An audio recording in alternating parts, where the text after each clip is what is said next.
하지 않을 생각이었어요. 그러다 어느 날 연락도 없이 시어머님이 저와 언니가 있는 옷가게로 찾아오셨어요. 저는 단번에 모든 사실을 알았고 찾아왔구나 싶었죠. 저는 같은 여자로서 아들을 한번 봐달라 사과하시려나 싶어 손님이 제법 있던 터라 모시고 자리를 옮기려 했어요. 그러자 시어머님은 제 팔을 신경질적으로 뿌리치시더니 그래, 네가 창피한 건 알긴 아는구나. 각방이 대체 무슨 소리니? 그럴 거면 결혼을 왜 했어? 네가 한 번이라도 제대로 남편 밥 한 끼를 차려봤니?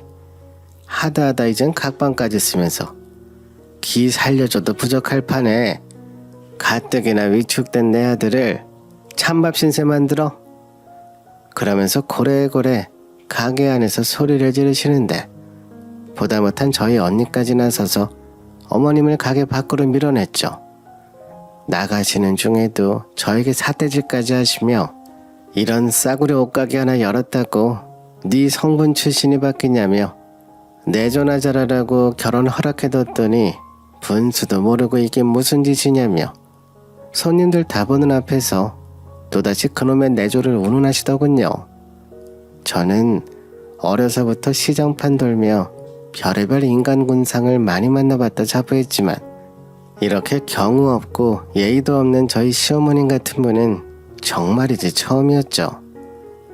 어처구니가 없어 입을 턱 벌어진 저를 보고도 성에 안 차셨는지 손님들이 시어머니 고성에 놀라 모두 가게를 떠나고서야 그제야 성에 찼는지 오늘은 이만하고 가지만 똑똑히 두고 보겠다며 엄포를 두시더군요.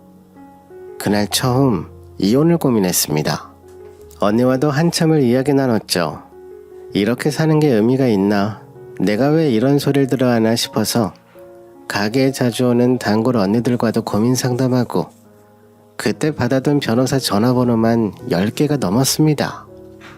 그러면서 다른 사람들이 어떻게 이혼하는지 그런 이야기도 동네 소문이긴 한데 전해 들을 수 있었어요.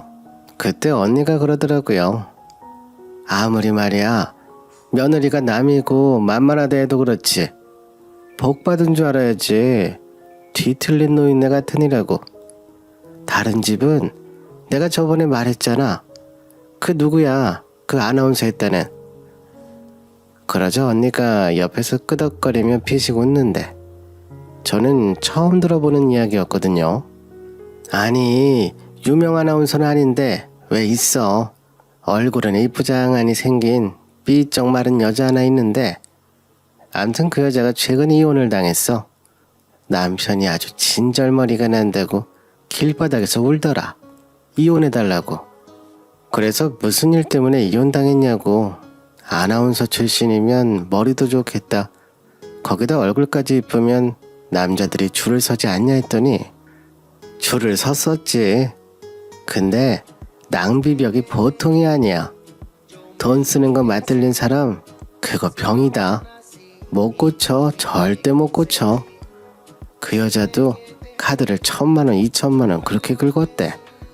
그래서 남편이 카드 다 뺐으니까 지가 대출 받아 쓰고 은행 대출에 카드값에 남편이 두 손 두 발 다 들고 갈라서 자고 했다는 거야.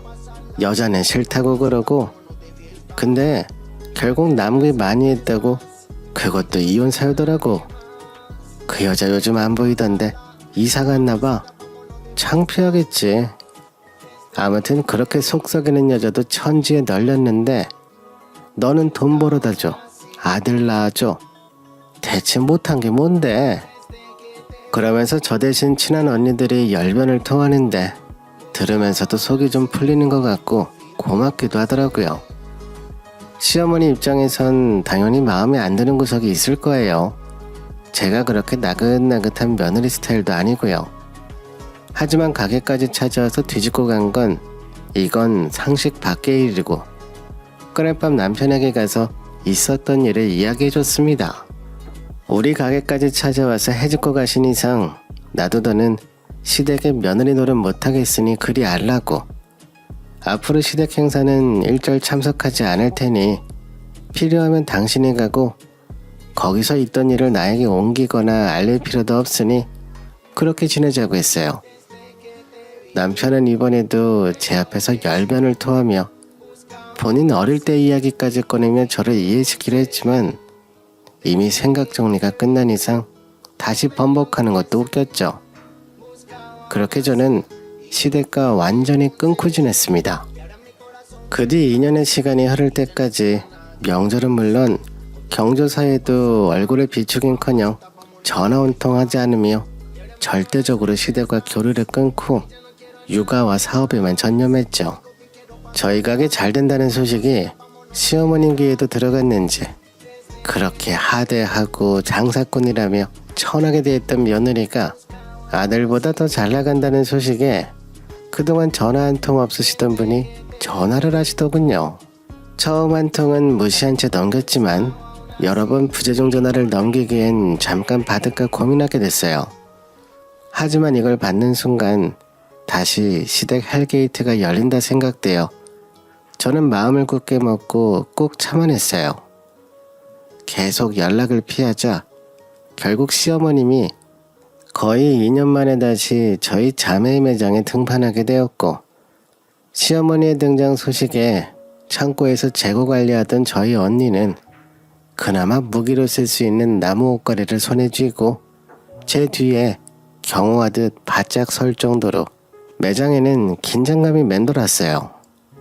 하지만 예상외로 시어머님은 결혼 생활 10여 년 동안 제가 봐온 중 가장 신사적이고 매너가 있는 신여성과도 같은 모습이셨죠. 시어머님은 가끔 본인은 서울에 이름난 여대를 나왔다며 그 시절에 이런 기품과 우아함이 어디서 배워나왔겠냐며 이래서 사람은 배워야 한다고 하셨죠. 이제서야 그 기품을 볼 수 있었어요. 그러더니 시어머님은 여기서 할 이야기가 아니니 나가서 이야기하자고 하시더군요. 저는 매장 근처 카페로 시어머니를 모시고 갔고 시어머님은 목을 축인 후 이제야 본론을 말씀하셨어요. 저희가 각방 쓴 지도 3년이 넘어가고 있고 부부가 그 도리하지 못한 채 계속 이렇게 같이 살아서 뭐하냐며 아이 생각해서라도 이제 서로 헤어지는 게 어떻겠냐며 남편도 아닌 시어머님이 먼저 이혼을 제안하시더군요. 무슨 꿍꿍일까 싶어 의심이 들었지만 시어머님 말씀도 틀린 말은 아니라고 생각이 들었어요. 처음엔 아들에게 한부모 가정을 주고 싶지 않다는 생각만으로 이렇게라도 아빠가 있는 가정에 울타리를 만들어주는 게 좋겠지 싶었어요.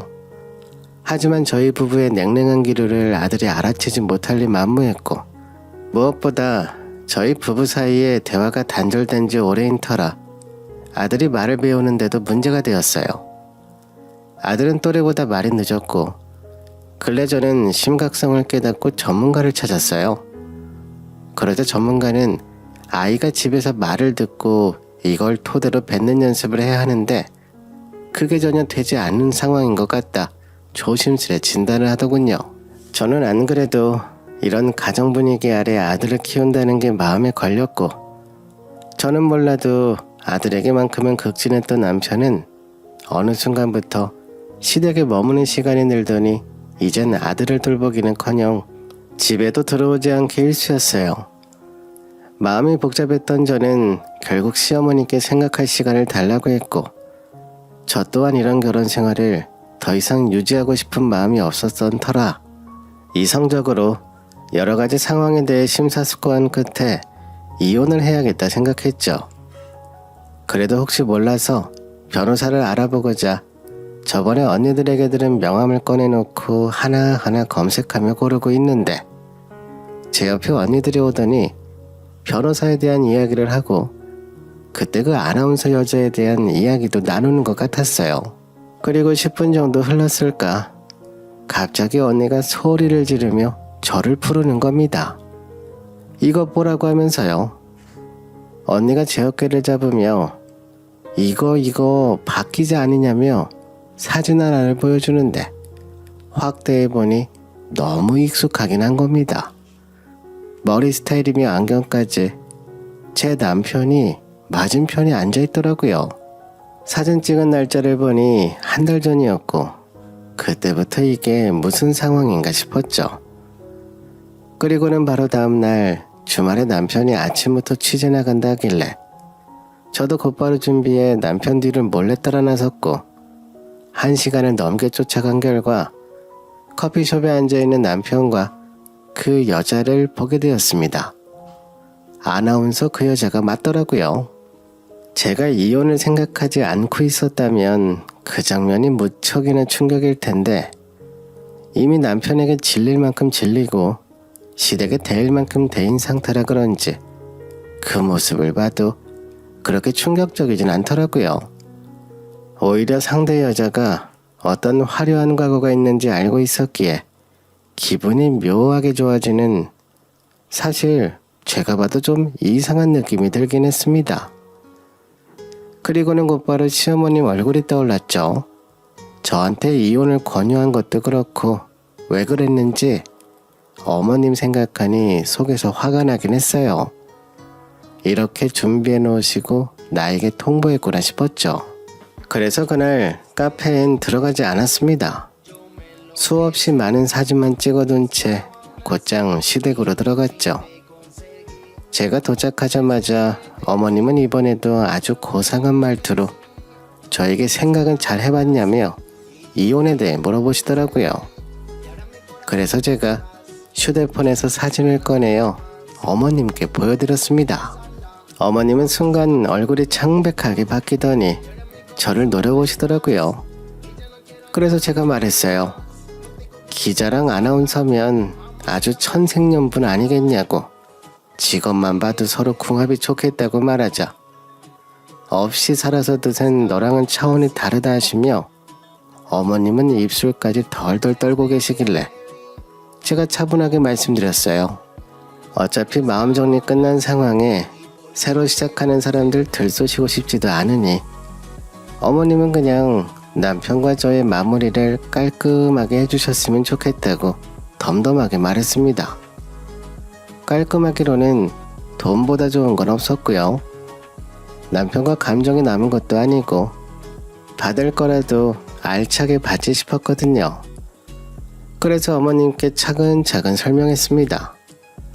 오늘 당장이라도 이혼 서류에 도장 찍을 준비 됐으니 내가 재산 나눠줄 건 없고 위자료로 남편과 어머님께 각각 2천씩 총 4천만 원에 우리 아이 양육비 성인 될 때까지 받아야 하는 양육비의 2배를 일시불로 받겠다고 했죠. 양육권은 당연히 남편은 포기하고 내 근처, 아이 근처에 얼씬도 하지 않는 조건까지 달아서 이야기해드렸고 나도 그 근처에 얼씬도 안 하고 아이 보내지 않겠다 했더니 어머님은 곰곰이 듣다가 웃으며 그러자고 하시더군요. 아나운서 며느리가 어지간히 마음에 드셨나 보더라고요.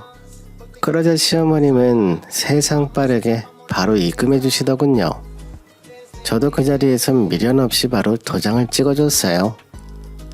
그렇게 저는 남편과 갈라섰고 남편은 이제 아나운서 출신 여자와 새로운 살림을 차렸습니다. 세상 그렇게 기분 좋을 수 없었네요. 제가 옷가게를 하면서 확실하게 아는 한 가지는 다른 건 다 고쳐도 낭비병 있는 여자는 절대 못 고치거든요. 일하면서 그런 여자들 여러 봤죠. 그리고는 딱 한 달, 예전 시어머니에게 전화가 온 겁니다. 저보고 여윳돈이 있냐며 기어가는 목소리로 물어보시더라고요. 그래서 왜 그러냐고 했더니 전 남편 이야기를 하시며 빚을 못 갚으면 파산해야 한다고 우리 아들 파산하게 생겼다며 갑자기 펑펑 우시는 겁니다. 제 예상이 딱 맞아떨어졌어요.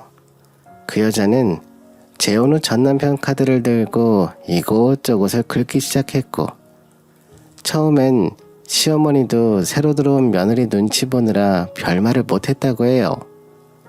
그렇게 전 남편이 만들어 놓은 카드 5장 모두 한도초가 뜨게 만들더니 그 중에 자동차가 제일 컸더라고요.